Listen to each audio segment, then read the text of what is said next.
Hi guys, मेरा नाम है संचित और आप दिख रहे हैं टेक बार। और ट्रस्ट मी गाइस, मैं स्टार्टिंग में आप लोगों को बता सकता हूँ कि ये वीडियो आपको बहुत ही ज़्यादा पसंद आने वाली है, क्योंकि मैंने बहुत ही अच्छे से बिल्कुल तसल्ली के साथ चार्जिंग टेस्ट किया 3 फ़ोन का।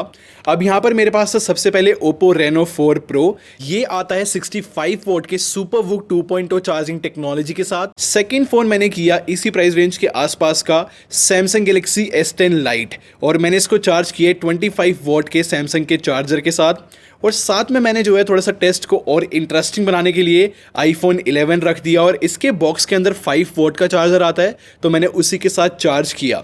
अब पता है कि इसमें खास बात क्या होती है ऐसे चार्जिंग टेस्ट की, इससे आपको अंदाज़ा लगता है कि यार चार्जिंग टेक्नोलॉजी कितनी तेज़ी से आगे बढ़ती हुई जा रही है, और पहले हम क्या यूज़ करा करते थे और आजकल मार्केट में क्या कमाल ऑप्शन आने लगे हैं। मैं आप लोग का टाइम वेस्ट नहीं करूँगा, मैं आप लोग का सेटअप दिखा देता हूँ। यहाँ पर तीनों फ़ोन रखे हुए हैं, ये अपनी अपनी चार्जिंग ब्रिक के साथ कनेक्टेड है, और ऊपर आपको स्टॉप वॉच रखी हुई मिल जाएगी।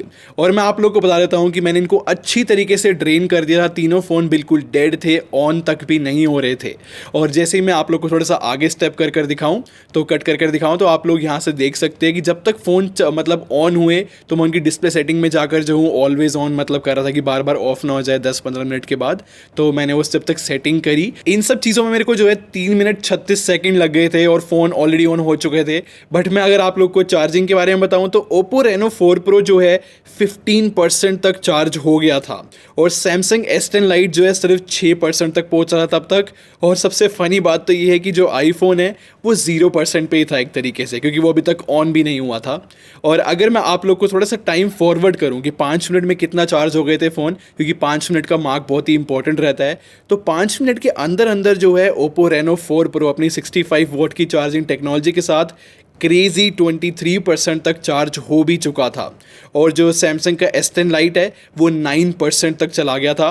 तो यहाँ से अगर मैं ओप्पो और सैमसंग को कंपेयर करूँ, तो ये तो शायद डबल से भी ज़्यादा तेज़ी से चार्ज होता है ओप्पो स्टार्टिंग के अंदर तो। और जो आईफोन है वो अभी तक भी ऑन नहीं हुआ था, अराउंड 5 मिनट हो चुकी है। और अगर मैं आप लोग को थोड़ा सा फास्ट फॉरवर्ड करके 10 मिनट पर लेकर चलूँ, तो अगली और 5 मिनट के अंदर अंदर Oppo Reno 4 Pro जो है 23% से सीधा 40% पे चला गया था। तो यहाँ पर आपको 17% की हाइक दिखी है एकदम से ही, वो भी सिर्फ 5 मिनट के अंदर अंदर। और जो सैमसंग का S10 Lite है वो 9% से 17% पे आ गया था, ये भी बिल्कुल ठीक है। और जो आईफोन है वो ऑन हुआ फाइनली 10 मिनट के बाद, और वो 5% चार्ज हो गया था। ऑब्वियसली ये फनी बात है, क्योंकि जब तक आईफोन ऑन हुआ 5% चार्ज हुआ, तब तक तो ओप्पो जो है 40% पे जा चुका था। चलो 5 मिनट और आगे बढ़ा देते हैं, और 15 मिनट की चार्ज के बाद जो Oppo Reno 4 Pro है वो 57% तक चार्ज हो गया था, और जो Samsung Galaxy S10 Lite है वो 21% पर ही है, और जो आईफोन है वो 7% पर है अभी तक। चलो थोड़ा सा और आगे बढ़ते हैं, 5 मिनट और प्लस कर लेते हैं। 20 मिनट हो गए हैं तीनों फ़ोन को चार्ज होते हुए, और जो Oppo Reno 4 Pro है वो 71% पे आ चुका है, और जो Samsung Galaxy S10 Lite है वो सिर्फ 24% तक आया है, और यहाँ पर आईफोन जो है सिर्फ 9% तक पहुंचा है। अब है ना, ये इतना इंपॉर्टेंट मार्क क्यों है मतलब 20 मिनट का? देखो, अगर मैं आप लोग का मॉर्निंग शेड्यूल की भी बात करूं, तो बहुत बार ऐसा होता है कि हम सुबह सुबह जो है फ़ोन को चार्जिंग पे लगाते हैं कि चल ठीक है इतना चार्ज कर लेते हैं, बाकी ऑफिस जाकर या जहाँ पर भी आपको जाना है वहाँ पर जाकर चार्ज कर लेंगे। अगर आपने रात को नहीं लगाया हो, तो सिर्फ 20 मिनट के अंदर अगर कोई फ़ोन 71% चार्ज हो रहा है, तो मेरे हिसाब से तो यार बहुत ही मतलब कमाल और फ्यूचरिस्टिक बात हो जाती है। लाइक हम पहले सुना करते थे कि ऐसा हो जाएगा, अब फाइनली हम लोग देख रहे हैं। अब 5 मिनट और आगे बढ़ते हैं, अब तीनों फ़ोन को चार्ज होते हुए 25 मिनट हो गई है, और जो Oppo Reno 4 Pro है वो 84% पे आ गया है, और जो Samsung S10 Lite है वो सिर्फ 28% तक आया है, और जो आईफोन है वो 11% पे आया है। अब है ना गाइस, अब मतलब मेरे को बहुत ही अलग सी लगी ये रिजल्ट्स, क्योंकि अगर आप देखते हो सिर्फ 25 मिनट जो है, अगर मैं कंपेयर करूं ओप्पो को इस सैमसंग और आईफोन से, तो यार वो बहुत ही ज़्यादा पीछे है। लाइक 24% सैमसंग का बहुत ही कम माना जाएगा इसके 84% के कंपैरिजन में ओप्पो के। तो ये भी काफ़ी इंटरेस्टिंग रिजल्ट्स लगे मेरे को।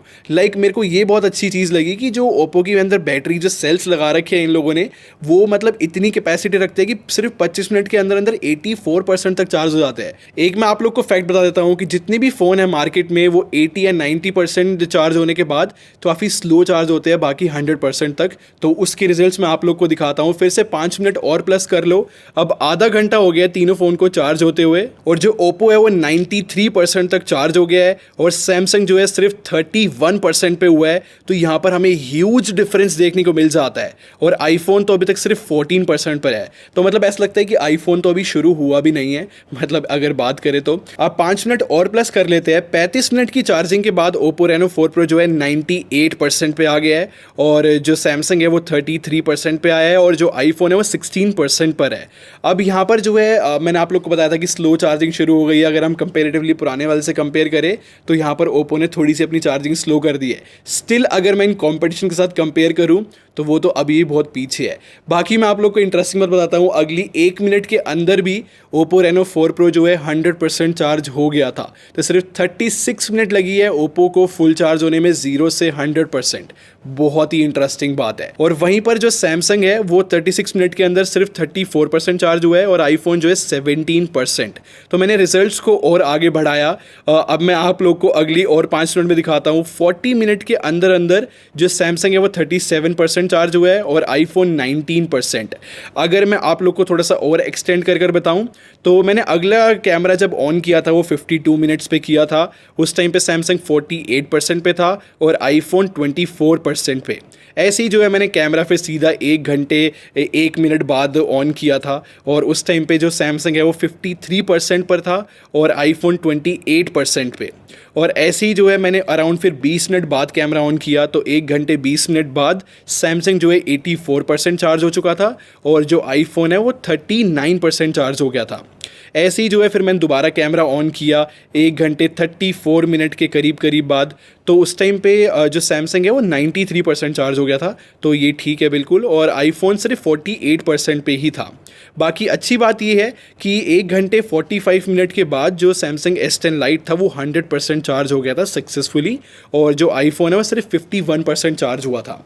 अब यहाँ पर इंटरेस्टिंग बात तो यही है कि ओप्पो ने लिटरली सारा कॉम्पिटिशन ही ख़त्म कर दिया अपनी 65 वॉट की चार्जिंग टेक्नोलॉजी के साथ। तो ये मुझे बहुत ही कूल बात लगी। तो ओप्पो तो क्लियरली विनर हो ही जाता है। अब यहाँ पर उससे भी ज़्यादा इंटरेस्टिंग बात ये है कि सैमसंग ने जब तक मतलब अपना फ़ोन 100% चार्ज किया तो आईफोन जो है सिर्फ 51% पे था।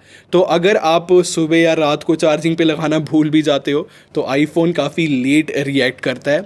बाकी 25 वॉट की चार्जिंग टेक्नोलॉजी जो है सेकंड नंबर पर आएगी इस टेस्ट के अंदर। बाकी भाई मेरे हिसाब से बहुत ही इंटरेस्टिंग लगा मेरे को ये टेस्ट। आप मेरे को कमेंट से बताना कि 36 मिनट का जो मार्क सुना हमने ओप्पो रेनो 4 प्रो का, क्या वो आपको इम्प्रेस करा या फिर नहीं। मैं तो बहुत ज़्यादा इम्प्रेस हो गया था। ऐसे मतलब चुटकियों में चार्ज हो रही थी बैटरी। तो भाई काफ़ी मतलब जो एक टेकी बंदा है वो तो बहुत ही ज़्यादा खुश हुआ होगा ये चीज़ देखकर। तो ये थी मेरी पूरी वीडियो। आप लोग मुझे बताना क्या मुझे ऐसी वीडियोज़ और बनानी चाहिए, तो आप मेरे को कमेंट से बता सकते हो। और मैं आप लोग के सारे कमेंट्स पढ़ रहा हूँ, तो प्लीज़ कमेंट करके ज़रूर जाना, और सब्सक्राइब करके हमारी टैगिंग ज्वाइन करने में क्वालिटी भी रखते हैं। अगर मिलते हैं, थैंक्स फॉर वॉचिंग।